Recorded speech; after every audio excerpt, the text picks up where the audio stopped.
Welcome to the Haunted Hacker podcast number, I don't know, Pascal, give us a number between 200 and 300. 267. 267, cool. So tonight we have Pascal Ackerman, a friend, author, and cybersecurity guru. Let's start out with a little bit of news. I just got back from Oklahoma City speaking at Innotech, and look for a course to be launched the first part of next year. TechStrong TV decided they want to do workshops. So I'm really excited about that. I got to meet the whole team in Oklahoma City and do a live interview. It was a lot of fun. Great people. Other than that, I speak for ICE in January, and I'm doing FinCon on Monday. So it's a pretty packed schedule for the first part of December. So with that, I will introduce Pascal and have him give us a little bit of his background and his little bit of his journey, and then we'll launch right in. And we may be interrupted a little bit by this little dude, Loki, who decides he wants to pop in camera every once in a while. So Pascal, why don't you give us a skinny on who you are and what you do? Yeah. So Pascal Ackerman, I was originally born and raised in Holland. That's in Europe for you guys who don't know where to find it. Yes, it is close to Amsterdam. I started off my career in automation and control systems. Always been on the cutting edge of things. So whenever they had jobs with new technology, with cutting edge stuff, I'd be the guy to go over there. And I was a commissioning engineer. They would send me to the weirdest countries to install the weirdest machines that to make it happen. Oftentimes somebody else would have tried it already and failed. You know, a project would have been miserably behind, and then they tried to send me over and get it fixed. Most of the time I'd succeed, but I had a couple of failures as well, of course. But always cutting edge. As the projects got bigger and bigger, we started to use Ethernet to connect the PLCs, HMIs, together. Do we need to go into detail what PLCs and HMIs are? They're the building blocks for automation. So cup of coffee you drink, the gas you get out of the gas station that you put in your car, there's a really good chance that a PLC and an HMI were involved in making that stuff. We started connecting more and more of those systems together, and I got more and more interested in the way it worked, right? Started playing with packet capturing, started playing with hubs, and how broadcast happy they were, and to see all of that stuff, and starting to evolve more and more towards building the network that supports the industrial control systems more than actually the control systems. Till eventually I made the plunge into a job that combined networking of automation systems with cybersecurity, which was a little side hobby that I picked up along the way. I don't think you can spell network building without thinking about security, at least you shouldn't. So I joined Rockwell in their commercial engineering team. So basically they have a lab out in Cleveland where they set up reference architectures. So they build a whole bunch of switches, they put them in rings or in stars, or they use rep rings, they use their DLR proprietary protocols, and then they test out how well all that stuff works. And I came on board as more of their cybersecurity specialist. So did that for a while, did some write-ups along those lines, and then I actually got really fed up with just writing about it. I wanted to implement it. So I joined their NSS team, mostly because it was just a really cool name. Hey, I work for NSS. And they'd be like, oh, what does it stand for? It's Network and Security Services. So it was a letdown once you explain that. But I did get to go out and meet some of the largest companies in the world, and I helped them build secure architectures from the ground up. Back in the day, and actually still to this day, most companies have a flat network where they have their business systems, their automation systems, and anything in between them is sitting on a flat VLAN, and everything can communicate together with all the inherent security risk of that. So I help companies segment, put the proper controls in, and make sure that they have at least a fighting chance when something happens to their environment. been doing that for Rockwell for 4 years. Then I joined. Then I decided to take the plunge into a company that's a little bit more forward-going, which was StratGen. They were cutting edge with several technologies. I helped them build their services team for 2 years, and then a new job opportunity came along. I can't disclose right now who that is, but if you look me up on LinkedIn, it's not too hard to find out. And that's where I am now. I'm a manager of consulting in OT security. I think that's the title they gave me at this moment. So you're the head cheese of the whole consulting team. No.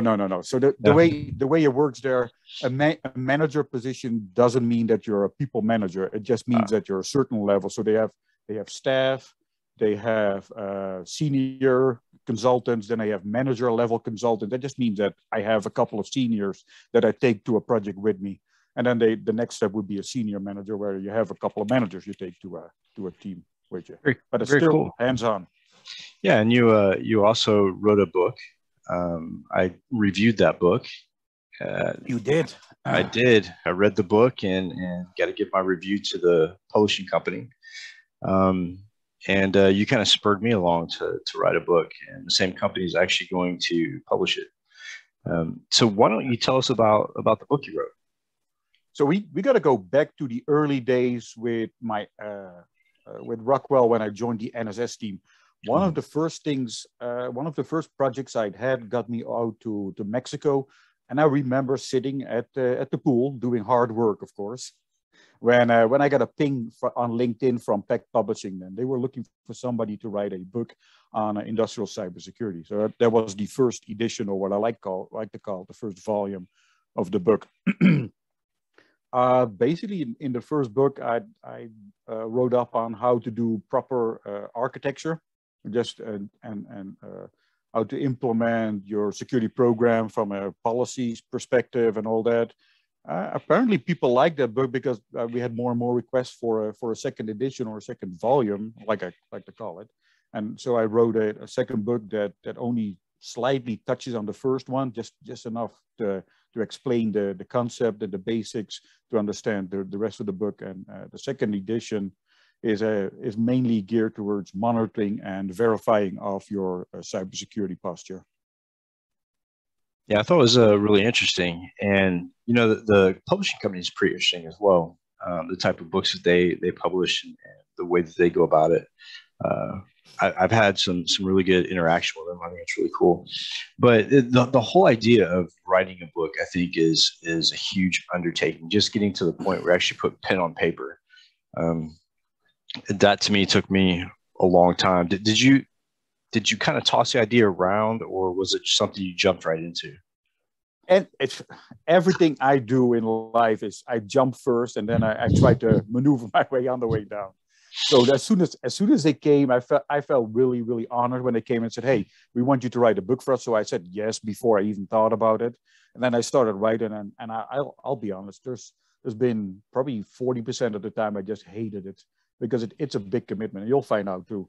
You have to do it. You have these deadlines, and there's a little bit of play in there, right? If you push hard enough, they'll back off, but you still want to finish the book at a reasonable time. But it takes evenings, it takes weekends away from your family. Mm-hmm. So yeah, it's a big commitment. But I did it. I did it twice. I'm not sure if I'm gonna do it again. Yeah, just the outline itself, I think, is pretty arduous. Like, defining what the framework's going to look like, and then filling in the blanks, I think, is going to be even harder. So OT is something really interesting to me. You know, I've had a lot of people on the show who've been from different backgrounds. Clint was on here as well, you know, your counterpart. Yep. And I have to say that some of the most interesting conversations I've had revolve around OT. One of the previous guests, Max Hennemeyer from Darktrace, we talked a lot about AI and OT and industrial systems and artificial intelligence. And I think it's very prevalent where we're at right now, because if you look at the ransomware attacks and some of the new targets for some of these groups, they're not really new, but they're hitting them harder and more frequently are those OT systems and networks. especially, the grid, the infrastructure. One that we have not seen like blow up yet, or like highly targeted, is the power grids.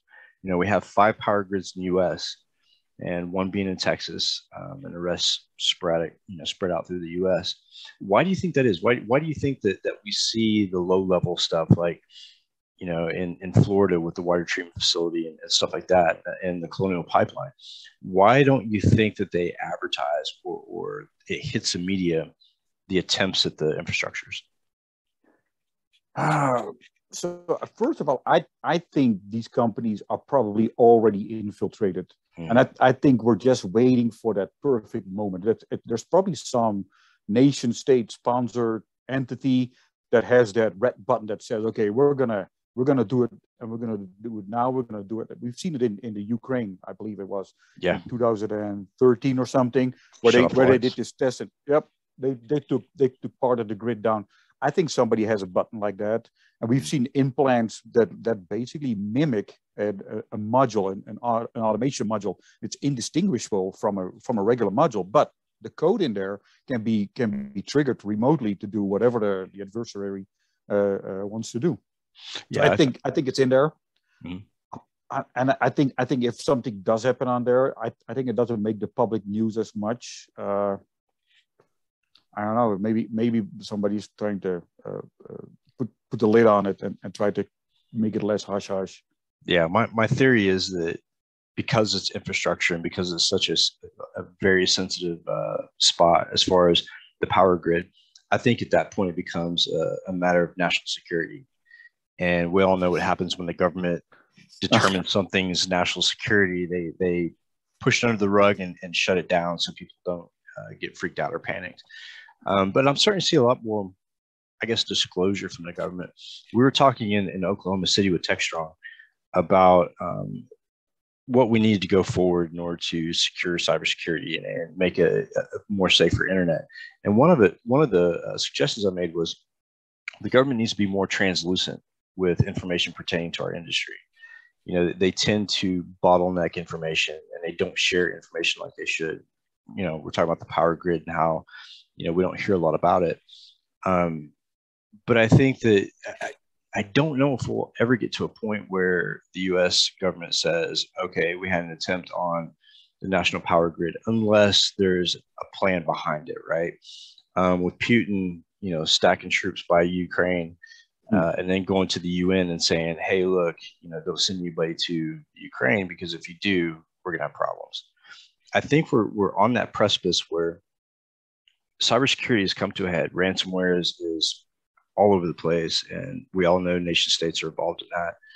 And then we look at the supply chain and how it's so backed up, and how there's security issues and holes in the supply chain. So they really have us where they want us, right? Our supply chain is damaged. Our infrastructure is obviously damaged and weak. And right now, I feel like we kind of let them have power. And that red button you're talking about with the infrastructure, I think it does exist. I know that there's been nation states in the power grid, working in the electric industry and the power industry for a while. I know that they'd been in the grid in California, setting up shop and kind of laying dormant. And I think I think you're right. I think it's waiting for that one defining moment where they take the power that they've gained and draw the line in the sand. And when we cross that line, then they hit that button and throw us back to the Stone Ages.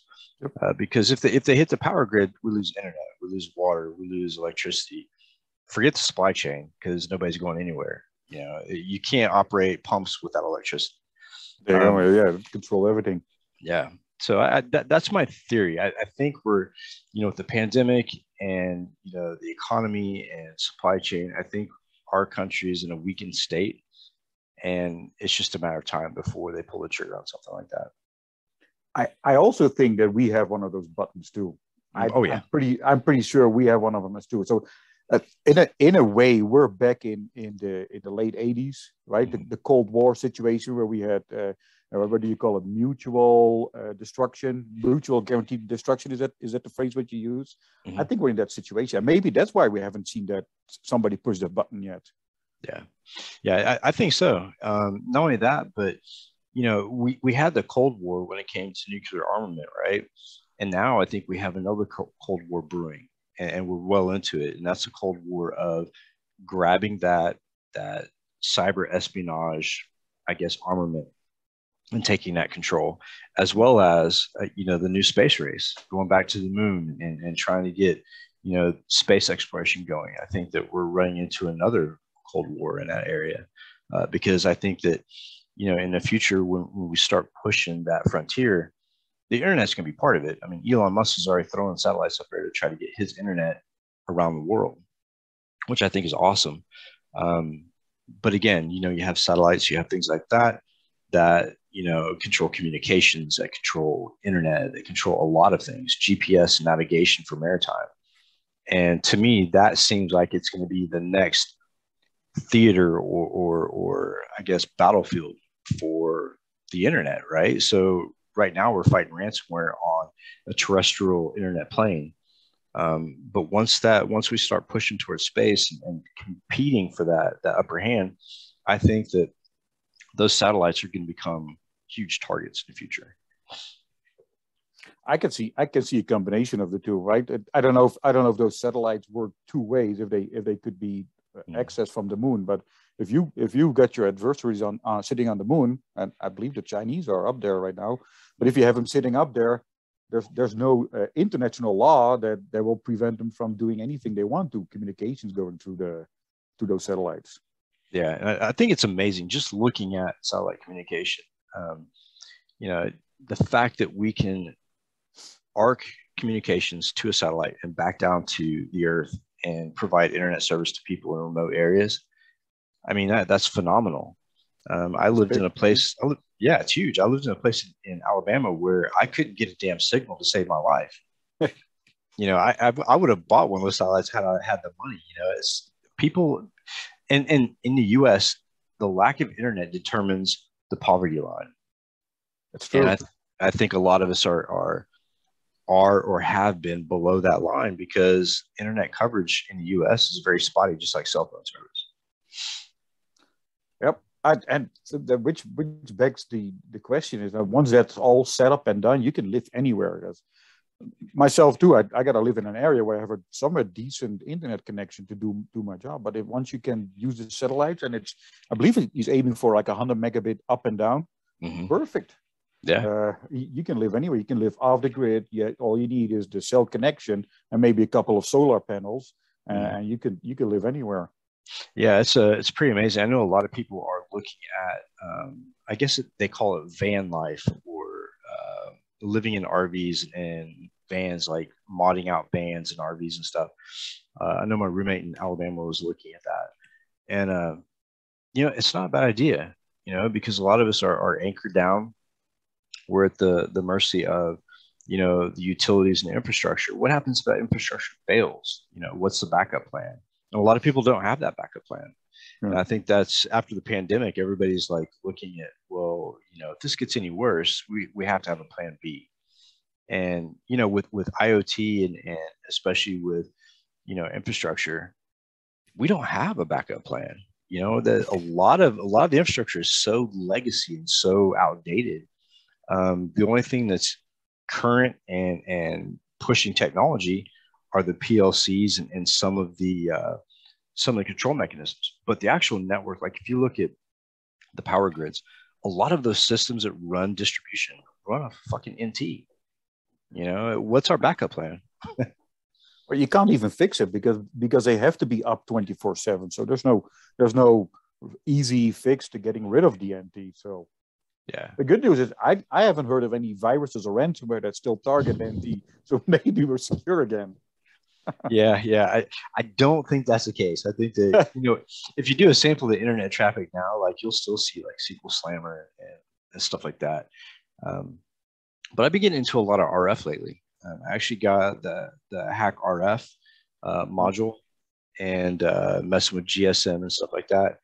But there's a lot of RF that goes into OT and infrastructure. And that is really fascinating to me. Have you delved off into that type of technology? I bought one of those HackRF modules as well, but I haven't really had a chance to dig into it yet. Yeah, it's pretty amazing. Been too busy writing books. Right. No, so I was looking at the HackRF really for the past 24 hours, like diving into it. There's a couple really interesting operating systems out there that people have compiled. One of them is called SIGINT OS, and the other one, let me see if I can remember what that one is. Oh, Dragon OS. Yeah, I posted an article and I looked into that again a couple of weeks ago, and it has evolved a lot. Yeah. So I hooked the HackRF into it and was looking at different GSM bands, and the amount of technical knowledge it takes to actually sniff GSM and cell phone on Dragon OS is scary. I mean, I could probably hand it to a teenager; they could probably intercept phone calls all day long. Yep. But I would suggest anybody who's listening or even yourself, Dragon OS or SIGINT OS. SIGINT OS is pretty impressive as well. But I think that we're going to see a lot more exploits coming out for RF. I think MZ Catcher and stuff like that is just the top level. I think we're going to see a lot more. It's good because it's an underdeveloped area, right? It's just too easy to use it, and think about it. There's so many people using their cell phones and GSM and that kind of signals as a two-factor authentication. Yeah. If you can be close enough, or if you can pick up that signal and intercept that two-factor authentication code, then you're basically in. Yeah. So I was doing a talk and demonstration in Oklahoma City, and I did it over hacking Android. And I showed them how you can gain control of the phone and get access to the SMS call log or the SMS logs and the call logs, and how you can send SMSs from the victim's phone remotely. And the question came up, well, if you can do that, can you get two-factor authentication? And I said, well, you have complete control of the phone. So, and it literally takes you, I mean, if you know how to use MS Venom and some other tools, I mean, you could build the payload in less than 5 minutes, and deployment's super easy. So you're using an APK? Yeah. A package? APK. Yeah, to do that. Yeah, I used MS Venom to create the package, but then I used some tools to obfuscate and encode. That way it can get past, control measures and AV, and also use like a jar signer to make it look legit. So it can pass through the Google Play Store. And I did it live. It was pretty nerve-wracking. So I had everything set up. I had the laptop, phones, Wi-Fi router, everything set up. I'm up on the stage, introducing myself. I have a Sprite in my hand, and start opening a Sprite, and I'm talking. The shit explodes all over me, like literally in front of this whole packed room. It was amazing. But yeah, like a lot of people didn't think about that. And some of the questions that were asked, it was like, I don't know that people really pay much attention to the security of their cell phones and their mobile devices. There's this episode in Mr. Robot. I assume you've seen that whole show as well. There's this one episode where she's basically telling one of the guys to go to one of her websites with his phone. And as soon as he does, she says, "I got you now." And it is still that easy. Yeah. It is still that easy, because most people have a phone from Verizon or whatever the companies, and they have a maximum of 2 years of updates, and then it disappears. Most phones out there are just absolutely outdated. Yeah. Well, and look at the prices they charge, right? So you're going to pay $1,000 for a new phone. People hold on to their phones as long as they can, unless they can afford the new versions popping out all the time. So it's nothing to come up onto an Android that's super outdated, because people can't afford the $1,000, payments for those phones. But yeah, I think that there's a lot of security that we overlook. And I think a lot of that resides within RF and GSM, cell phones, personal devices. And what I try to explain to people too is that those devices are also used a lot more than your work laptop. Take, for instance, your phone. I know a lot of people who do work email on their phone, personal email, sensitive stuff as far as photos and SMS messages, stuff that you wouldn't want floating on the internet. But ask people how often they update their phones. I'm a firm believer that if you get a hold of somebody's phone, you get a hold of their life, because the two-factor authentication, the bank accounts, the contacts, you can get into anything from there. Yeah, and that's been also. Go ahead. Go ahead. No, you go for it. That's been my focus for, I guess, the past month, was really cell phones and GSM and Android and iOS. You found a way to use GSM to get a root presence on a phone yet? I haven't yet, but with HackRF, I mean, really, you don't have to. So with HackRF, you get access to the voice and the SMS. So if you launch HackRF and you're scanning the bands and you find a band that's populated, you can literally pull all the SMS messages from the air. So if there's any two-factor authentication, I already see the details of that phone and also get the SMS. But with that phone number, I can also just go back and say, hey, look, I've got this game or whatever, and send them the APK through MMS. And now I have their voice and control their phone. You pick up the ISN through the HackRF as well? You can. I've looked at that, and I've seen some examples of it. I haven't really dove off into that portion of it yet. To me, the protocols and the bands themselves are really interesting. That's what I've been trying to focus on. The actual GSM bands in the US and other countries, it's kind of a mixed bucket of bands. And I really haven't figured out why they do that, other than FCC regulations and European and international regulations as far as radio frequency goes. But that to me is really interesting. Maybe it's easier than that. Maybe it's just competition, because for the longest time you can use each other's cell net. I think regulations have now dictated that Verizon needs to open up their towers to other companies because they were getting a monopoly or something. But for the longest time, there might be still legacy overall in that from those days. Yeah, we had a discussion during the talk in Oklahoma City about how, I guess, proliferated the cell phones are across the world. Like, everybody has a cell phone. 10-year-old kids have cell phones. Yeah. And you're putting these devices that have enough power to take a shuttle to the moon, and you're putting in the hands of people who know nothing about technology. So to me, that threat landscape is even bigger and more richer than networks of companies, right? Because who actually sits down and reads a manual for their cell phone? They turn it on, they plug the SIM in, and they go. And then you take grandparents, you take kids, teenagers, they're wanting to download games. They don't care if it's riddled with malware. They don't know. And so I want the latest game. I'm gonna disable, only get it from the App Store, because otherwise I can't get the game. Yeah, exactly. And so I did a proof of concept where, when Cyberpunk 2077 was coming out, I did a kind of a proof of concept where I said they were going to have an Android tablet version of the game, and people went nuts. I think I had 2,000 people that were ready to download the actual APK. And can you imagine the amount of shells you would get? I mean, immediately people were just like, "Oh, I want it. Where can I get it?" So yeah, I mean, things like that are going to fuel the vulnerabilities. So what do you do in your spare time? What are your passions outside of cybersecurity and OT? Living in Montana, it's the outdoors. I try to get outside as much as possible, do some hiking, do some skiing in the winters and stuff like that. But honestly, I don't do enough of it.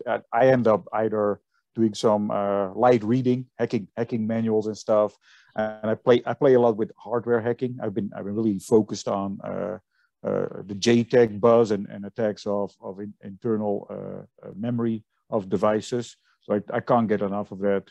But yeah, that fills up my days. That's pretty awesome.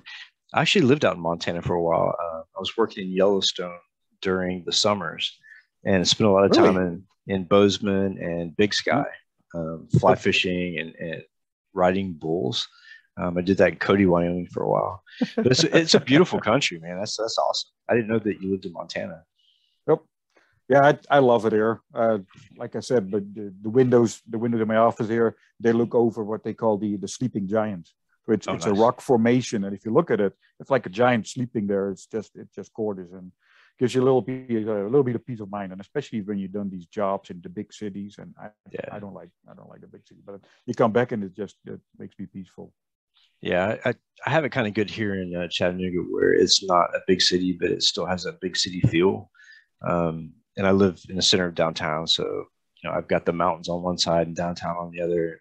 I mean, it's peaceful. But I think We that, need that. oh, yeah, totally, totally. Between traveling and working and speaking, it really takes a lot out of you. And when you sit back and you think about it, the stuff that we do to give back to the industry um, really mounts up. You writing books, doing the podcast. There's so much to be done, and so many people are interested and want to be sponges of that information. So, how do you divide your time? Like, so I know you have a full time job. I know you write books. What else do you do in cybersecurity besides those? I'm sure you speak along the way. The podcasts, the occasional speaking engagement, the reading, right? I have CISSP, so I got to make sure that I keep my CPEs up to date and all that stuff. So it's hard, man. It sometimes the family comes second place, and I'm sorry to say that, but that sometimes happen, and I try not to do it, but sometimes you have to keep up with it. Yeah, it's a really demanding environment. I was speaking to some students last night from North Texas. A friend of mine, Julio, that I worked at Superior Viper Labs with, uh, he had called me and said, "Hey, I got some students that want to talk to you. They're making their cross into cybersecurity from other places, and they want to know what it's like." So, got to talk to them, and I tried to explain to them that there's a lot that goes into this. It's not something that you just jump in and you're an expert, and it's not something that you get to a certain point and you know everything. Um, because to me, the hardest part, and it really drives me crazy, is when I get really interested in something and I master it, something new will come out, and I'll be like, damn, now I got to learn that too. Like I get excited about it, and I get engrossed in it, and by the time I master it, then something else comes along, a new Yeah. exploit comes along. So how do you I, keep up with that? Do you have a lab and stuff like that? I do. I have a pretty extensive lab. I've been buying eBay stuff for the last 6 or 7 years, right? Because you can find good deals on like old UCS servers, Dell servers, workstations. I've been building. I got quite an extensive, and then PLCs and HMIs, either from old customers that say, "Hey, take that with you," or from eBay as well. So you do that. You start playing with that. But I'm kind of lucky. So just in comparison, the OT field is pretty stagnant. But because even the book that I wrote 5 years ago, my first edition, it is selling better now. And it doesn't say much, but it's selling better now than when it first came out because people are finally catching up. The material in that book is now finally becoming relevant. People are finally thinking, oh, I should start thinking about architecture because if I was segmenting my network, maybe that ransomware would make it all the way into the systems and shut me down. So that's just the comparison. But yeah, apart from that, a lot of reading. Every morning I get up and I read the news and I read articles, and anything spikes my interest, I forward it to my lab computer and I start playing with it. Like what is it, the hot potato? No, the petit tamo, Yeah, yeah. the new LTN LM. I can't speak. NTLM vulnerabilities, stuff like that, but also like PLCs. A while back, I believe it was a Siemens PLC or maybe a Modicon that came out and they said it had a backdoor in one of the firmwares. I'll go out and pull the firmware and actually see for myself what it's all about, just so you stay up to date with it. Yeah, I think the last PLC vulnerability that I was like diving into is a Triconex controllers. They had a pretty lethal vulnerability in those, and I guess DHS came out and announced it after they'd fixed it. But I quit reading, I guess, tech books for a period of time, and I'm still taking a break from them. Dove off into my favorite Stephen King and some of the stuff that takes me away from reality for a while. That's probably smart. Yeah. Well, I mean, when you look at some of the stuff we do, so I've done, I think, like 11 or 12 incident responses over the past 60 days, which, I mean, you and I both know are like 24-hour a day jobs. Yeah. You know, go from that and then my regular job and then speaking. Sometimes I just need that break to like pull away and release my mind of all that noise. I'll use a really good movie or a series for it. I can get absorbed. The latest one was a Netflix Lost in Space. You've seen that? I just devoured those. I think season 3 just came out, so I'm about to be a couch potato for a while there. I suck that stuff up. Yeah, I'm anxious to see what happens with. So I've been doing some stuff for Listen Night and Night Inc. Media, and I wrote a screenplay for one of the short films for a cybersecurity company. So they have an idea of doing these marketing things where they're not just doing commercials; they're actually doing like short films for clients.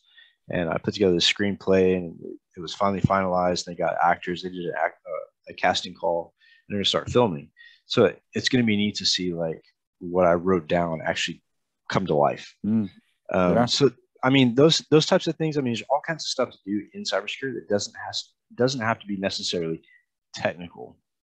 And some of the questions I got last night from the students was just that. You know, I don't have a whole lot of technical experience. What can I do in cybersecurity? I try to explain to them, man, we need all kinds of people. We need tech writers. We need people who can organize and manage and all those things. Not everybody is heavy in tech, which brings me to my next question. So what did you do when you first got into cybersecurity? What was your job? So I was controls engineer for a food and beverage company in Seattle. And I was basically in a dead-end job, and I stayed with them way too long. I should have left them. That's a whole different discussion. I'm not going to go there. But anyway, so at some point, they called me up and they said, okay, all of our plans are down because they had a worm that went through the system. I know the executable was called u.exe, and it propagated over the Norton antivirus distribution mechanism. It turned out later on that it was actually a disgruntled employee who wrote the virus and released it. So anyway, but they brought us in, and they had 13 plants. All 13 were down, and I went around and helped them remediate. I did IR before I even know it was called IR, and I helped them out. And it was just basically 48 hours straight fighting this thing, and probably longer than it needed because we just didn't know what we were doing, right? But it was such a glamorous feeling to be there and to sit there. And I was one of the only guys who had ever worked with Snort, so they wanted me to set up Snort to catch this thing. And it was just, and then we messed around and thought we had most of it, and then it came back and they're like, you know what, we're going to bring in these consultants. So these guys came in, they had the big giant Asus laptops, they went in, they did SNMP, they used SolarWinds, the sweeps, to all that stuff. And I was just like, haha, when I grow up, I want to be just like you. And they gave me some recommendations to get certain certifications and tools and to get started. And I started studying, and I've never stopped since. So with Snort and those types of things, I'm guessing you probably got into the industry somewhere around 2004, 2005-ish. Yeah, it was probably 2005, 2006. Yep. Yeah. Cool. Very, very interesting. I've always, because this happened about 2 weeks after the new CTO, Chief Technology, the new CTO came in. I've always wondered if he's got it just to see how well the team reacted. Yeah, I mean, that kind of stuff does happen for sure. We just went through something similar where I work, and we had a red team do a pen test on the internal company, but we didn't tell the analyst or the blue team that it was happening. And it was really interesting to see how fast they reacted. The red team they said, oh, we've been doing this for a couple of days and it just now caught it. I said, yeah, but it's a win, because if you look at the average time it takes for a company to realize they've been breached, it's like 290 days, and the analyst caught it in 2 days. I think that's pretty good. But just like you said, it's high pace, it's fast paced. I remember the days of Snort, and I think back then we were at such a cutting edge when it came to defense. Like we were making huge strides when it came to platforms.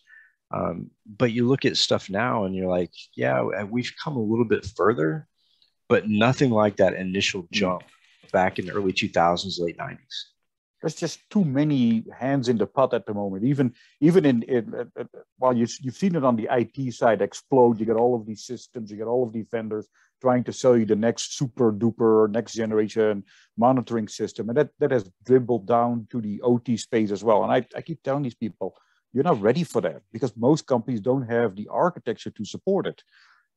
And they have bigger fish to fry, right? Bigger fish to catch. Start with your architecture. Make sure that your architecture can actually be the architecture is right for implementing these tools, right? If you buy an IDS and you have no way of feeding it packet captures, then the IDS is just basically some dumb tool sitting somewhere. And on the other side, let's say you do have a good feed of packet captures and you get an IDS on there and this thing starts spitting out alerts, but you have nobody who can go out and do something, then what good are these things, right? To put your money where it's worth. And I think all these companies just need to slow the hell down. Yeah, we got enough to keep us busy for a while. Oh, for sure. Just with ransomware. So I was looking at some of the technology that I've seen in some of the incident responses, and not technology that is used to clean or do forensics or defend, but to offend. And one of them is really interesting. So Cobalt Strike. Every time that I do an IR, chances are I'm going to run into a Cobalt Strike beacon that they planted. And that goes way, so if you think about it, that goes way back, right? So Mudge actually came up with this idea for Cobalt Strike. It was his idea. And I mean, I remember him from way back in the day. You look at some of the guys who worked at Snort, and back then Snort was very cutting edge. We didn't have stuff like that. There were Snort rules and signatures that you could write and implement on your own. But if you look at the overall picture, yeah, we've introduced a little bit of machine learning, no true AI. We haven't made the strides that I thought we would make in 20 years. And if we keep going at the same pace, the internet's going to be a mess because we have to find a way to invigorate and pump steroids into the cybersecurity machine. Because if we don't, we're going to fall way behind. So yeah, what do you think is that silver bullet? What technology do you think we need to? Because I see a lot of potential in machine learning and AI if implemented correctly, and even on the OT side. We had a discussion yesterday with Dale Peterson on that. I think if for example the guys over in Florida with the water treatment breach from what was it last year, if some AI or ML, whatever you want to apply on that, would have sat there and said, okay, this set point that they cranked up to 1 million has been running at 1,000. Maybe somebody went up 1,000 and 1,100, maybe 900, but all of a sudden it's 1 million. If you had something automatic in there that they would pick that up. That's the way I can see this being implemented properly. Yeah, I agree. And I think that once we get a handle on what AI is or what it should be, that's going to be a game changer as well. I just saw a message pop up. Yeah, but I do think that, Kim just put in the chat, I do agree with what she said about education, treating employees right. So that's one thing that I pound the drum on quite a bit. And we covered that in Oklahoma City with my live interview, is the fact that employee retention and tribal knowledge gets passed down that way. We train these people to be these subject matter experts and these Uber architects and engineers, but a lot of places don't give them the salary or don't give them, the recognition or treat them like people instead of employees, and end up losing them. And that information, that knowledge goes on to another company. And I still have not found that silver bullet on exactly the right combination of the environment and what needs to be done. But I do think diversity is probably the key. And I'm not talking just male and female. I'm talking about backgrounds and from different countries and different principles, different industries. I think there's room for everybody in cybersecurity.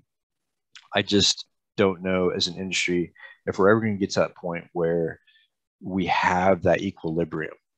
Because if you look at some of the jobs that are open right now and the requirements, they're absolutely fucking insane.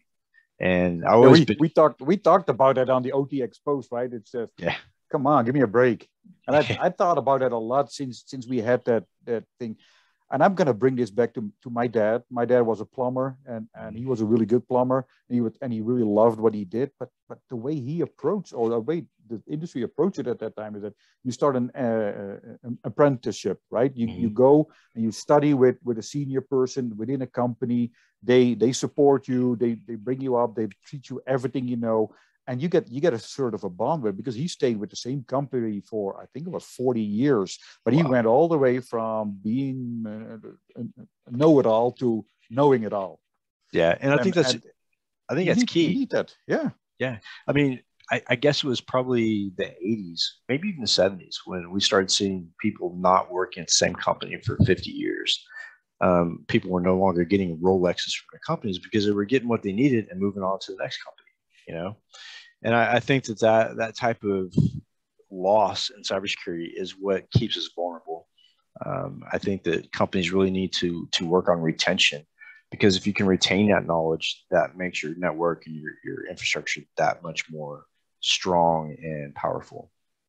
But yeah, just looking at today and looking at the economy and pandemic and the world economy and the things that are going wrong, people don't care about people anymore. I think it's more about greed and survival. And you see that in politics, you see it in healthcare, you see it in everything. And I don't know what it's going to take to, get to a point where that tide is turned and that equilibrium, kind of levels out and we can all get back to where we were. But yeah, so if somebody was getting into cybersecurity and they wanted to do OT security, or they wanted to do industrial security, what would your suggestion be as far as what to do? I get that question a lot. So honestly, if you could start with a career in just like automation, or even engineering manager, engineer in a factory, where you have that day-to-day interaction with these systems, where you start to understand that, yeah, I cannot just shut this boiler down because the whole plant is going to suffer, the whole plant is going to down. Or in a pipeline, I cannot just stop this one section of the pipeline, because then everything is going to stop. You need to get that feel for the urgency, for the involvement, for the whole concept of that, before you should dive into into the security part of it. But that would be the most the pro tip. And it's also the hardest thing to do, right? Because getting that kind of exposure is hard, unless you've had a career in that. It's hard to get into it, and to a degree, just to get to the good part of it, just to get to the security part of it. I agree. I was working at Bank of America, and Chris Sistrunk, I don't know if you know Chris or not, but he and I met at Idaho National Labs, working on a SCADA, I guess, competition, or red team, blue team type competition. And what I found was my experience that I had working in the power industry as a meter reader, as a lineman, learning how the power grid worked and what pieces went into it, gave me that inside knowledge. But I think that doing stuff like that helped me actually working in the field, working in that industry, whether it be oil and gas, whether it be electric or what healthcare, whatever. It gives you an inside knowledge of the operations and criticality of things, right? And so then when you want to make your switch to cybersecurity, you already have experience in that field. You already know what you're facing. And I think that makes it more of a powerful transition and probably a fast track. But I don't think there's a lot of people that actually do that. They look at cybersecurity and they may be in, let's say, teaching or healthcare, and they say, I want to do cybersecurity. But instead of looking at the industry that they're currently in and learning how they could secure that industry or that environment, they automatically want to go to network. They want to go to AI or something like that. And I think that, when people ask me, what should I do? I've started telling them, look around you, in your current job. If you're a student, look at your school. I just did an instant response on a college because the network is super flat. look at those environments that you're currently in, the industries you're in, and look at the systems that you use that are interconnected, and think about security and start learning about it and try to implement it in your own industry. You don't have to jump ship and be strictly IT security or network security. Look at the industry you're in. And I think that would make things a lot more powerful as well. And honestly, if you look deep enough, even in a university, you'll find control systems. Because HVAC, there you go. You're building automation systems, which are often tied to the same network as all your students are on. So, oh yeah, for sure. Just like in that movie, the first Hackers movie, where he turns the sprinkler system on, right? There you go. It's because it's on the network. We can get to it. Yeah, during the IR, we were talking to the school, and they were struggling, and it was pretty bad. They got hit pretty hard. But what I found, that's another. Go ahead. No, go ahead. No, go for it. I thought you were done. What I found is that traditionally school networks are open because free flow of information and knowledge, right? But their networks are so flat, man. It's so dangerous, and I think that college is now seeing, hey, we got to do something here because this can't go on. Yeah. Two things on colleges. I think if you want to get into cybersecurity, being a system manager, systems. All right, I can't come up with a name right now. But being in control of a university network, right? Being either the network manager, the network support dude, mm-hmm. or somehow being involved with that is a fantastic way to get into cybersecurity. You'll see it all. You will see anything that can go wrong and can be done on a network is going to be done on a college network. So that's one.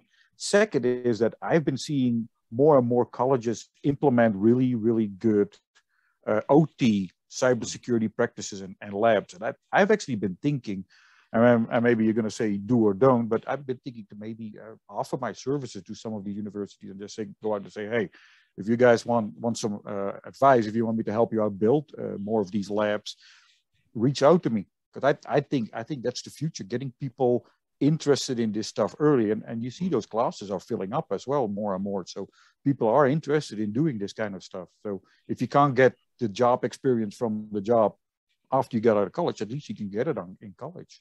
Yeah, I think that anybody who has a decent amount of experience and history in cybersecurity needs to take that knowledge and give it to college students and give it to colleges and other institutions, because you don't gain it unless you pass it back. And where I started my speaking career and started doing a lot of my, I guess, volunteer work was academia. I spoke at all the universities in the UK. And the thing is that to me, I don't charge people like that. I don't charge academia, and I don't charge law enforcement. I don't charge academia because academia is given so much to me. There's no way I could charge them for this knowledge because those kids need that. Law enforcement, I don't charge just strictly because I don't want to go to jail. But totally different story. Anyway, they'll pull you over and be like, I know you. Hey, keep going. Right, exactly. But I think you're right. I think if you have that knowledge on OT and people at the universities are building those labs, offer to help, because nobody else is going to, because they're not going to pay you. And to me, giving that back is worth more than a paycheck to me. That's why I do so much of free stuff for people, because, they appreciate that shit, and it goes a lot further than, let's say, a pen test. People will remember that shit like 5 years down the road. Oh, I remember this one time when so-and-so came to college and said this or did this. That's what really makes a difference. Yeah, and it gives us a chance to set the course in the right direction at the very early stage of it, right? Because we can argue all we want. Oh, that's because people don't teach, don't get taught properly. School is not up to snuff. Here's our chance to do something about it. Yeah, exactly. And I hear people griping about that all the time, like students saying, "Oh, I don't really learn, what I need to learn or what I want to learn." Well, reach out to somebody, and I'm sure they'll give their time and come out and do a seminar or do a talk. I love giving talks for universities because I get a lot of student interaction and a lot of good questions. I mean, and they give you a fresh perspective on what we've been doing for 20 something years. Sure. And usually someone will ask a question and it'll really get me thinking. I'm like, damn, I haven't thought about that. But that's what we need, is that type of interaction. See, I don't like the giving the talks and getting in front of a crowd. I do like the training sessions where you present a subject, you get them started, and they do the labs, and you walk around and you help them get through these stuff, right? Because that's when you see what they struggle with. It's mostly like implementing stuff, and you know where to improve your own skills at, right? And like you said, one would be like, why did you do it like this? What do you mean? Why did you do it like this? They'd be like, damn, you're right. Yeah. I've been doing this for 10 years. Yeah. Where were you 10 years ago? And that's another thing I tell the college students too, is always be open to learn something, and learn something from the most strangest places, because I've had people that have been in security a year and pose a question. And I'm like, damn, maybe I need to rethink the way I've been doing that, but I think it takes everybody to make things better. It's not just a Chris Roberts or Ralph Eshmandia or, me or you. It takes everybody to contribute to make things different. So a personal question, favorite drink? Favorite drink? Mm-hmm. Well, right now it's probably water. Water. Remember what I said back in the dead end job? Yeah.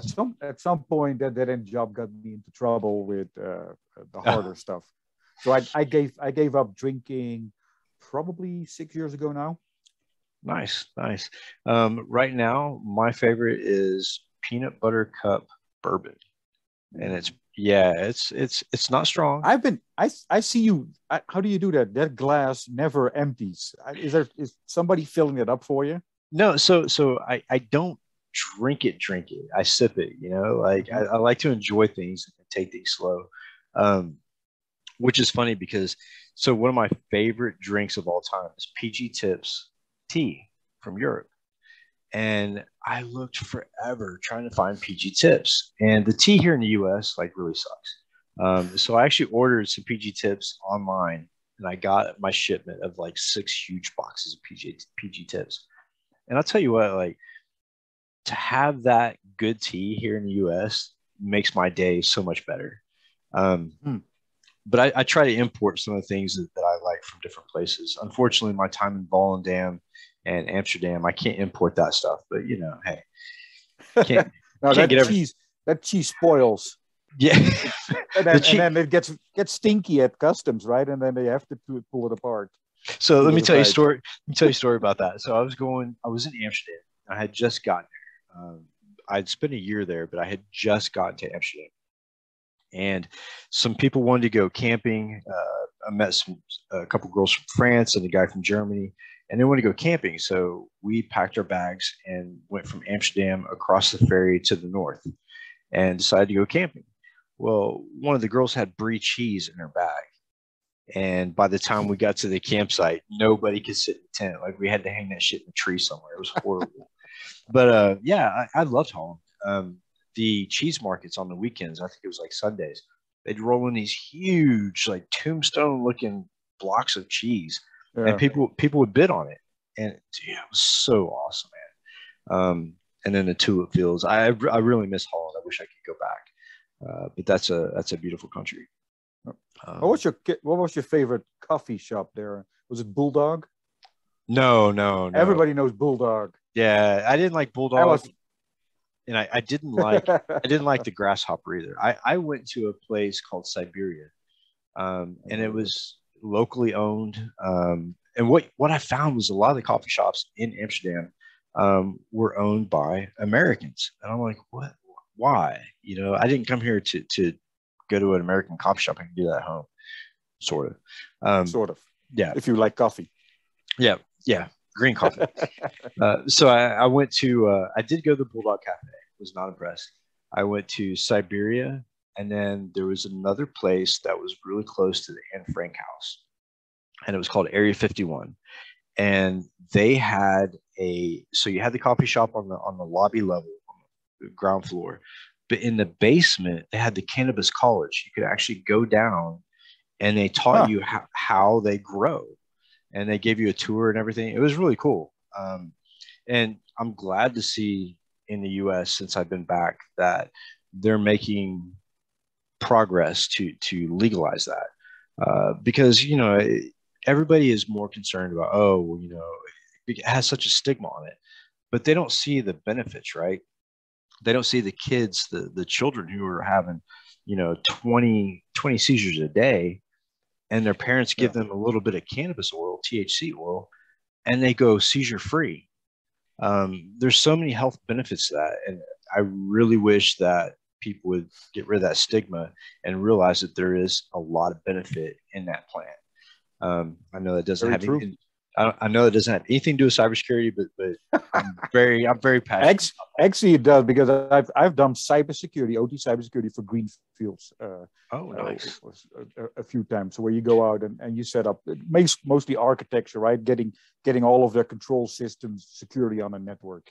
I see a possibility of a company there, though. I mean, if you can automate irrigation systems and the huge grow farms that are popping up all over the Western U.S., there could be some money.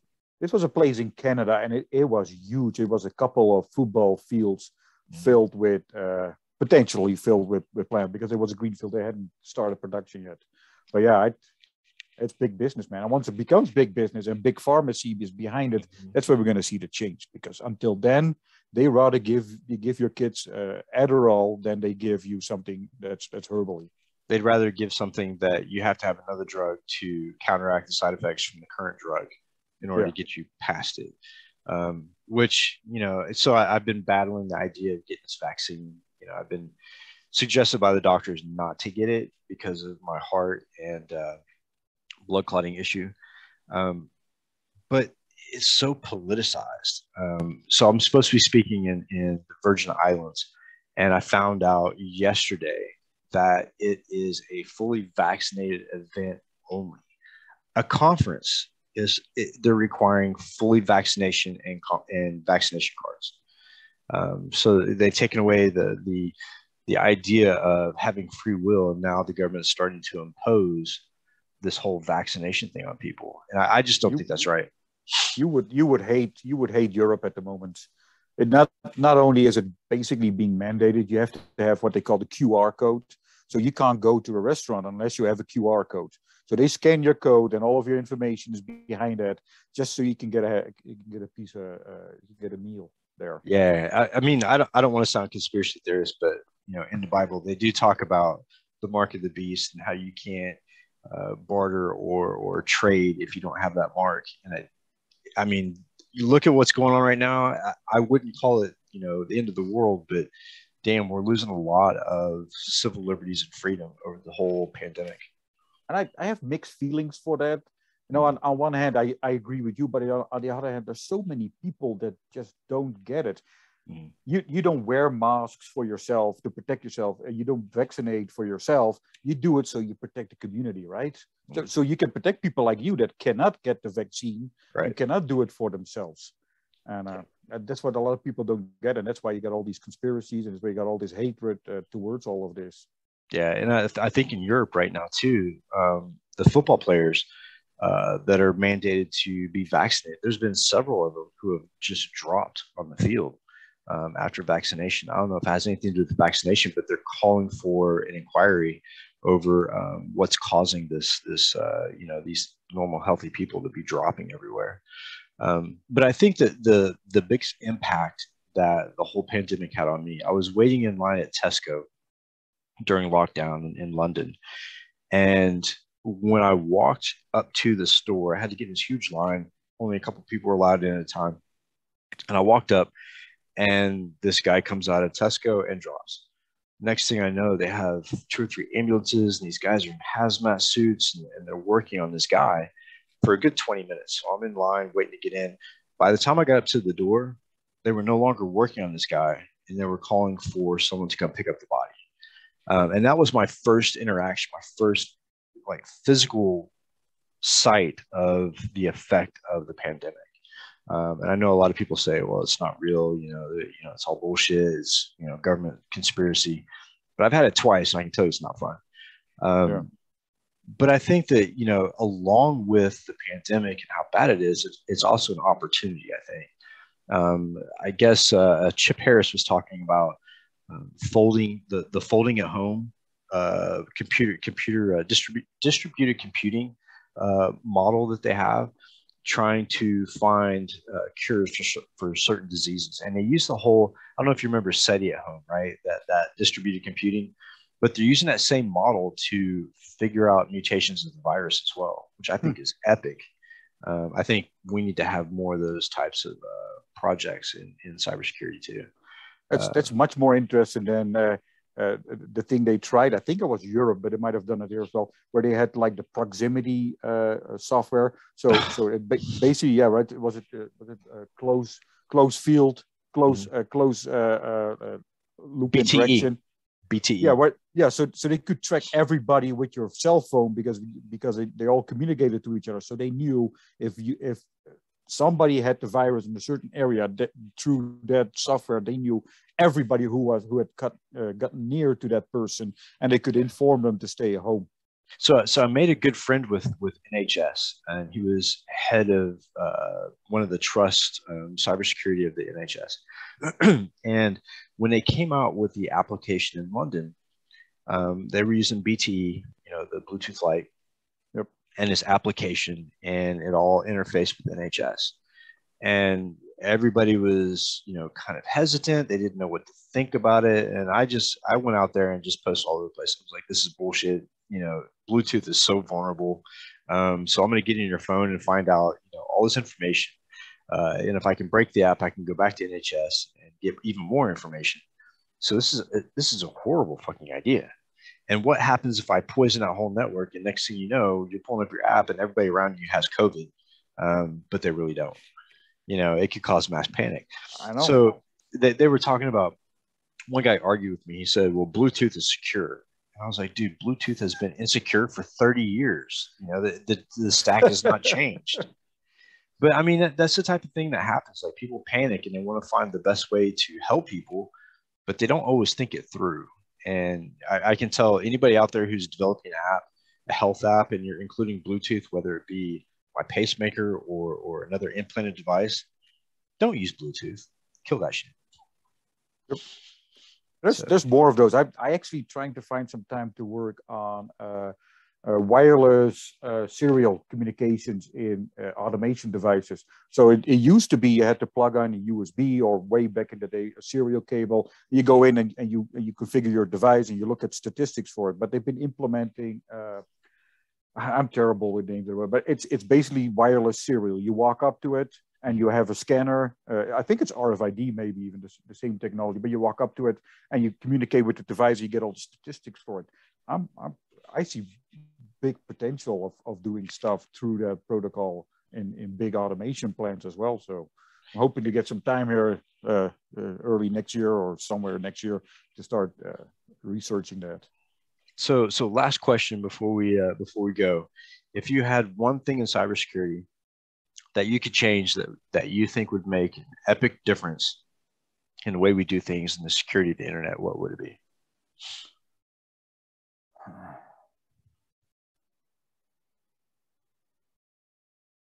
One thing that would make the biggest impact, probably taking the human factor out of the automation platform, automation environment. So no direct interaction, right?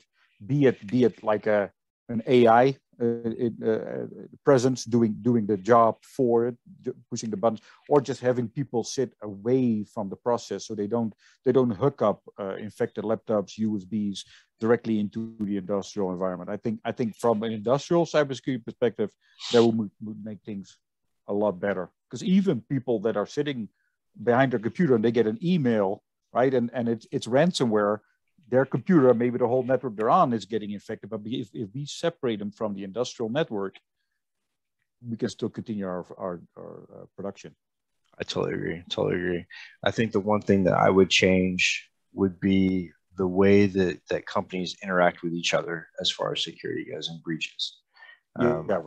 I think there's a lot to be learned on failures. People are so afraid to admit failure and so afraid to be known for a failure. But there's so many things you can learn from falling on your face. I don't think I would be where I'm at today had I not failed the times that I failed. And I think people need to embrace that more. I think they need to embrace their failures and learn from them, other than, shoving them under the carpet. And, when I came back to the US, one of the things that they started was that whole cancel culture bullshit where they're tearing things down. Yes, they have a negative connotation, but if you tear everything down and bury it like it never existed, we're bound to make the same fucking mistakes again. So as bad as some of the things were in history, it's still part of history, and we still need to learn from it. And the same with cybersecurity. The epic failures that people have had in cybersecurity, we need to learn from them. There should be a book of failures and compromises, epic failures and compromises throughout the industry and throughout cybersecurity history. That way we can get that book and learn from it. It should be a teaching module. So. Everybody should go to those exercises. Hey, this is what happened when the Melissa virus came out, and you get a training. Hey, click on this email, and all of a sudden that pops up, and this goes in there, and everything fails and stuff like that. Yeah, that's a good point. Absolutely. Well, Pascal, I really appreciate you being on the podcast. I've looked forward to it, and it's been a great conversation. My pleasure. We definitely need to do this again soon. Have an episode 2. Maybe we can bring Clint on as well, and just have a group discussion. I think it'd be good. Anyways, be really good. Yeah, have a good weekend, and whenever you're in Chattanooga, look me up, and we'll spend some time. How's that sound? All right, man. Take care. Cheers. Bye, everybody.